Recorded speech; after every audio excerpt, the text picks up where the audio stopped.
Hello everyone, welcome back to another video. Today we're going to talk about Gran Turismo 7 and January. January's not normally a particularly big month for updates, but it's really looking to be like one. Even if we don't get all the features we've just seen, I think we're going to be getting some features, which is really weird. But anyway, to start, we're getting a new F1 car, and I know this is like a highly requested thing, by myself included. It's not the one I was expecting to get. We're getting it's like a replica of the Gran Turismo 3 F1 car. It's called the 3500A. It's got a lot of power, and it weighs literally nothing. What we do know, it's a V12, based from the 90s on the Williams like FW14s or whatever they're called. They're quick. They're hitting 300 kilometers per hour plus on Monza. So they're fast and they're pretty accurate, but they are V12s instead of V10s, which is kind of weird, but is what it is, good enough.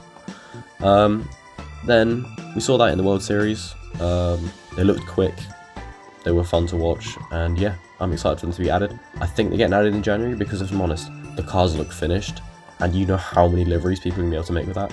And that also means we have every single decade of Formula 1 almost covered. Like, we have 50s with the new Mercedes, 60s with like the RA, 70s with that the F1500A, 80s with the MP44, and now the 90s with this new F3500A, which I hope is like a million, so I can buy like 10 of them.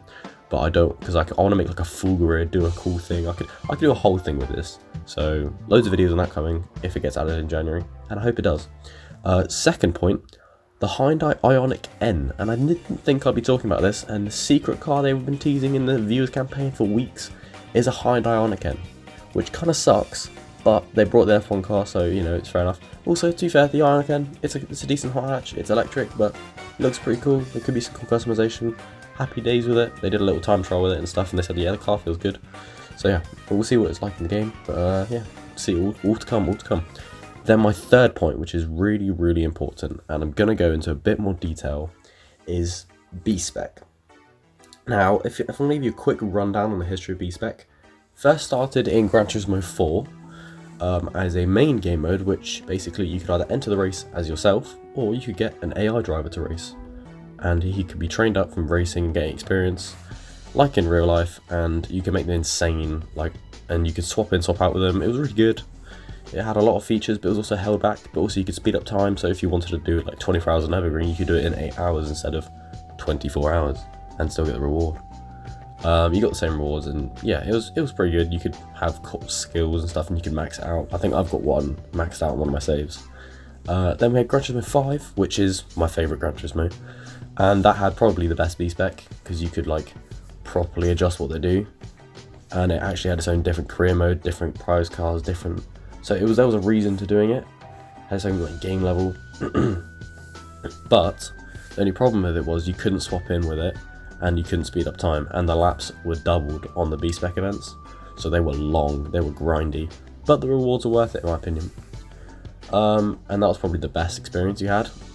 Third was Gran Turismo 6, and I'm not too sure what the Gran Turismo 6 B-SPEC was like, because I haven't played much of it.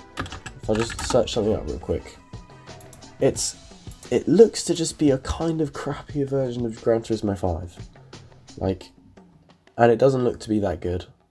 So, and also it was only introduced in 1.16, and there's no driver raising, there's no like custom names, there's no like they get better, they're just there. So it doesn't seem to be great, but that was the last we saw of B-SPEC, and we haven't seen it since, and it's been what, 10 years since B-SPEC's come out? So last B-SPEC came out because it was an update. So, you know, it's about time to have it in a named Gran Turismo, or even just give it its own game, because it's cool, man. Obviously the one we saw on the stream is a very beta version of it, but it looks like it has potential, if I'm honest. And yeah, I think that could be really good. It could be a really good game mode, could be really fun to play, or I don't know, I just want to see it in GT8 really, because as I've been saying for weeks and months now, I think GT8, we're getting an announcement this year, and it should be coming out in the next 3 years. So, well, not this year, I mean like 2025, and it should be coming out like 25, 26, 27, we'll see.